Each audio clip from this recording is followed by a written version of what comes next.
Salutations et je vous souhaite à toutes et à tous une bonne année. Alors aujourd'hui on va parler d'un micro racer.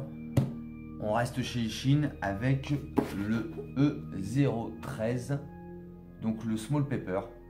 C'est le paquet avec les Google Glass, donc ce sont des mini en 3 pouces. Alors avant de tester ça, puisqu'on est en hiver et que c'est le moment de faire un peu de, on va dire, de l'indoor en fonction de la saison. Alors on va faire un petit unboxing déjà avant de pouvoir faire un test. Alors comment se présente ce petit paquet? Donc déjà par une belle petite couverture en mousse.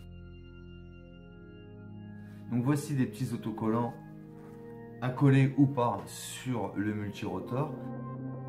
Alors le manuel est tout simple, c'est en anglais. Il n'y a qu'un recto verso en une seule feuille.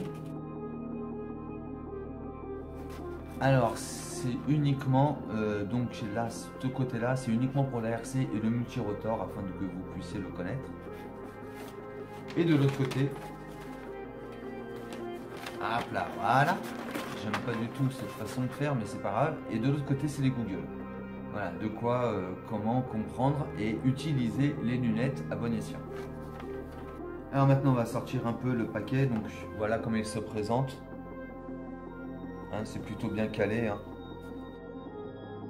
Comme beaucoup de micros quand ils sortent en RTF, ce qui est le cas pour le Ishin E013, ce sont des petites manettes. J'aime pas du tout, comme vous pouvez le voir, on a les mains. Par contre, la particularité de cette manette, c'est que les sticks sont en métal. Je vais vous la mettre pour vous comme si vous la teniez. Donc mode 2, les gaz, et le yoke par contre qui revient forcément bien sûr au centre. Afin de ne pas avoir le multi qui tourne sur lui-même constamment. Et le stick directionnel par contre lui qui revient bien au neutre, il n'y a pas de problème. Donc c'est bien un mode 2. Alors je vais vous expliquer vite fait le fonctionnement. Donc pour ce qui est des gaz, vous avez ici les trims du yaw. Au dessus c'est le return to home. Et tout en haut c'est le headless moss ou le mode sans tête. Et de l'autre côté ce sont que des trims, le pitch et le roll. Le bouton on-off. Vous avez ici deux boutons. Donc au-dessus des gaz, ce sont les gains, 30, 60 et 100%. Et au-dessus du stick directionnel, c'est le flip. Et ce n'est pas une manette à infrarouge, contrairement à ce qu'on pourrait croire. Il n'y a peut-être pas d'antenne qui sorte, mais il y en a bien une. C'est une 2,4 GHz. Il vous faudra le tournevis qui est fourni avec, afin de dévisser la petite vis. Et 3 petites piles afin de pouvoir alimenter cette ERC. Alors voilà le micro quad. Donc vous pourrez voir ses spécificités, poids, dimensions sur le site de Banggood où je vous mettrai les liens directement donc dans le descriptif de la vidéo ou sur le site de MRFC.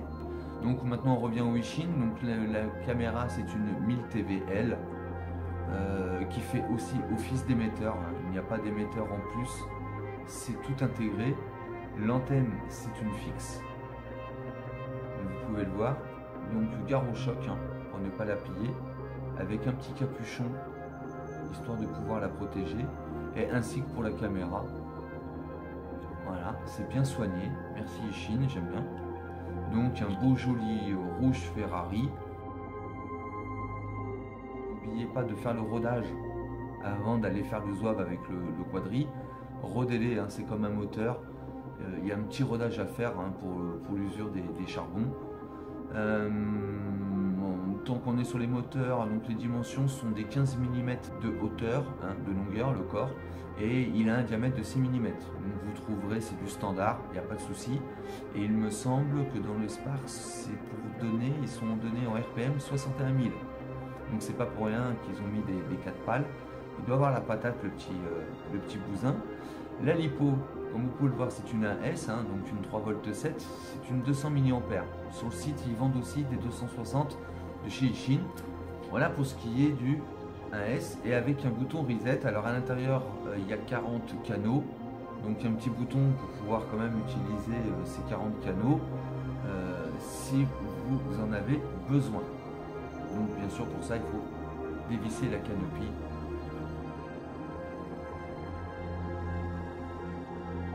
Alors le masque. Donc comme je vous le disais, c'est la première fois que je vais utiliser un masque. Ce sera une première pour moi. Donc c'est le Ishin VR006. C'est le premier, donc il n'est pas à gain d'antenne, ce n'est pas un Diversity. Hein. C'est un mini Google, donc en 3 pouces. Les dimensions, je crois que c'est 600 ou 800 par 400. Grosso modo, voilà ce que ça donne. 400, c'est sympa. Sur le côté, donc, vous avez le bouton scan. Vous avez juste appuyé une fois et ça scannera directement pour chercher le meilleur canal et y rester. Avec une presse longue, vous l'allumez ou vous l'éteignez, tout simplement. Pour scanner en manuel, c'est le bouton plus ou moins. Et entre les deux, vous avez le bouton menu qui est fort simple. C'est la lumière, le contraste, la saturation et comme il y a une prise AV sur le dessus qui est ici, donc de quoi utiliser la prise AV via le menu. Donc une simple carte d'antenne, l'antenne qui doit être fournie avec bien sûr. Chargement par USB avec sa petite LED de chargement qui se trouve ici, donc une LED rouge. Alors elle est allumée quand c'est en chargement et elle s'éteint quand la charge est pleine. Voilà pour ce qui est des lunettes. Maintenant on va faire le tour. Donc de quoi entretenir votre multirotor. Donc vous avez un tournevis, le chargeur USB pour pouvoir charger la queue et vous avez 4 hélices, un jeu complet de 4 hélices à 4 pales, donc de quoi déjà bien vous amuser. Les sangles afin de pouvoir utiliser les lunettes. Et dans ce paquet, qu'est-ce qu'il y a de beau? Alors, ça c'est de l'alcool, des lingettes pour pouvoir nettoyer vos glaces.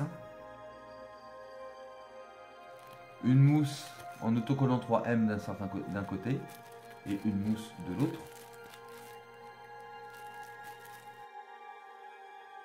Une antenne.